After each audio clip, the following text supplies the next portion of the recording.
So I'm sure we've all had that special someone that makes our heart smile. It's something about the way they look or smile or laugh, and the thought of them consumes our minds. They're the first thought when we wake up and the last thought when we fall asleep. So, if you're a Christian, what are you supposed to do when you feel this way? You've come to the right place. Whether you have a certain someone in mind, have ambitions for marriage, or can provide some insight for a friend who's in love, here's some tips on what you should do if you like someone. Tip number 1, discern idea versus reality. Judges chapter 16, verses 4-6. Afterward it happened that Samson loved a woman in the valley of Sorek, whose name was Delilah. And the lords of the Philistines came up to her and said to her, "Entice him and find out where his great strength lies, and by what means we may overpower him, that we may bind him to afflict him, and every one of us will give you 1,100 pieces of silver." So Delilah said to Samson, "Please tell me where your great strength lies, and with what you may be bound to afflict you." Now, Samson was a judge of Israel, who fell madly in love with a woman named Delilah. But despite her beautiful appearance, she was someone who never loved Samson and was the cause of his downfall. Here's the lesson. Just because you're in love with someone doesn't automatically mean they're good for you. Love, or feelings of love rather, can cause us to be rash and downright dumb sometimes. We can be like Samson, where we end up falling for someone who doesn't have our best interest in mind. So, if we come to a place where our heart longs for someone, we need to stop and we need to look at them and see if we love the idea of them rather than who they actually are. Samson loved the idea of Delilah. He thought she was someone safe, someone he could trust with his secrets and vulnerabilities, but the reality was that she was the enemy who would attack if the opportunity presented itself. We, as followers of God, cannot be misled by our feelings. We have to be honest with ourselves and ask, do I like this person because I like the idea of being with someone? Because I like being liked? Or because I'm lonely? Or because they make me feel good? Or maybe just because they look good? Or do I like them for who they actually are right now? Tip number 2, look for overlapping paths. Amos chapter 3, verses 1-3. Hear this word that the Lord has spoken against you, O children of Israel, against the whole family which I brought up from the land of Egypt, saying, "You only have I known of all the families of the earth. Therefore, I will punish you for all your iniquities. Can two walk together unless they're agreed?" In the book of Amos, the nation of Israel was going to be punished by God for their disobedience and rebellion. And God then asks, can two walk together unless they're agreed?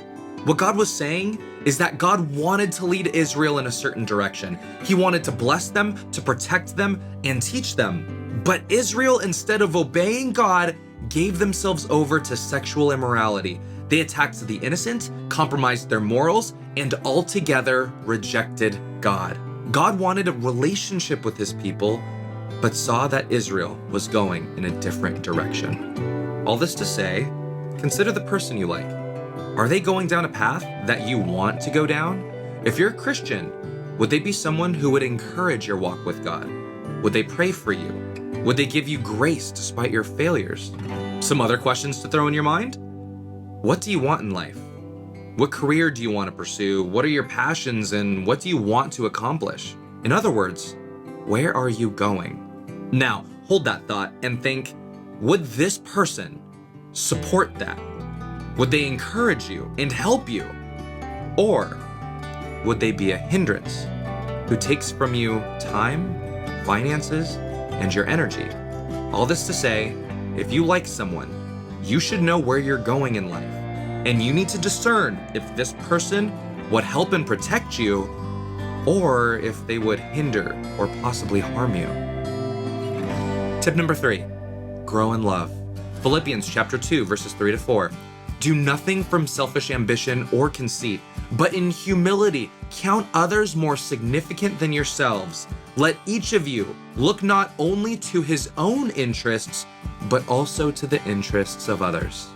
In this passage, Paul encourages believers not to act selfishly, but to look out for other people's interests and cares. Now, you need to come to terms with the fact that you may not end up with the person that you admire, and that's okay. Because God will use the people you love to teach you lessons that will help prepare you for your future. But so long as this person is in your life, you should try to be their friend. Don't be their friend only to have a shot at being their boyfriend or girlfriend. Be their friend because they have a soul, because they have weaknesses and insecurities that maybe you can help, and because God may want you to represent Him well in your friendship with them. Maybe your friendship will develop into something more, and maybe not. Regardless, if you like someone, use this as an opportunity to grow in your love for people, because this person will either be someone that you marry or be someone that God will use to teach you what love is and should be. So, if you find yourself admiring a special someone, consider these 3 tips. Tip number 1, discern idea versus reality. Just because they make your heart flutter doesn't mean they're good for you. You may be falling for the idea of them rather than who they actually are.